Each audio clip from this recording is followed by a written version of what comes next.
with your tone of voice be? What compassionate action did you take?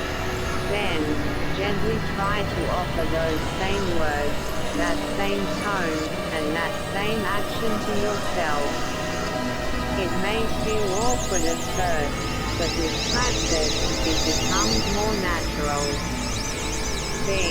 Addressing obstacles to self-love. A primary obstacle to developing self-love is low self-esteem, which is often rooted in negative past experiences or internalized critical messages.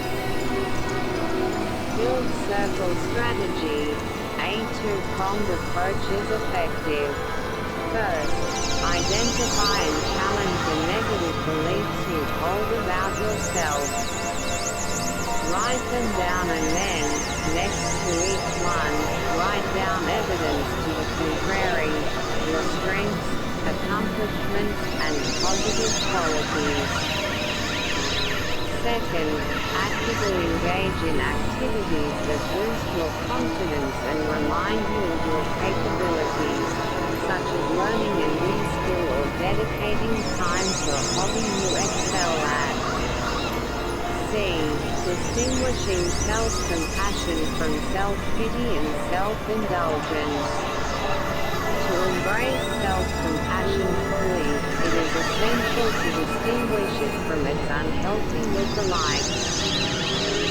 Build circle self-compassion versus self-pity. Self-pity is isolating. It says, "For me," and becomes immersed in the uniqueness of one's own suffering. Self-compassion is connecting. It recognizes that suffering is part of the shared human condition, which fosters a sense of belonging rather than isolation. Build circle self-compassion versus self-indulgence.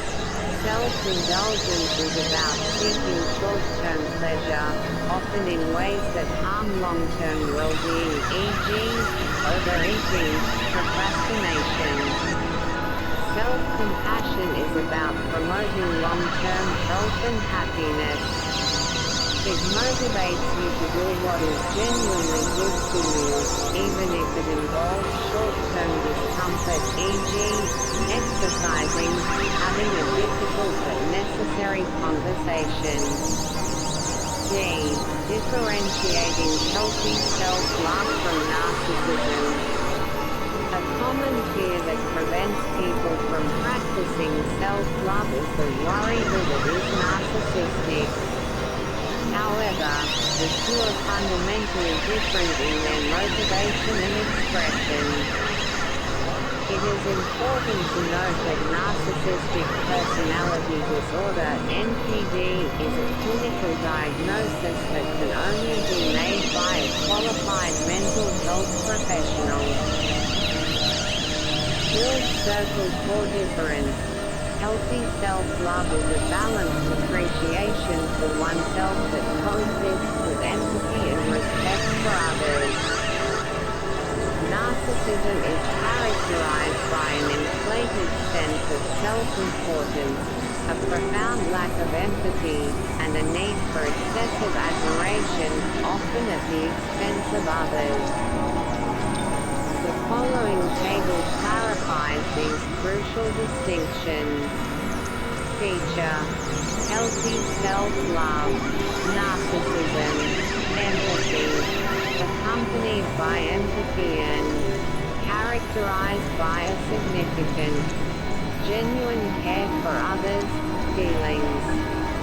Lack of empathy and disregard for others' needs. View of self. Grounded in realistic self-awareness of both strengths and weaknesses.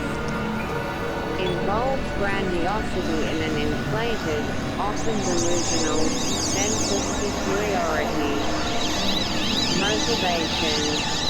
To support one's genuine physical, psychological, and spiritual well-being. To gain admiration, glory, and maintain a superior self-image. Boundaries. involves setting and respecting healthy boundaries in reciprocal relationships.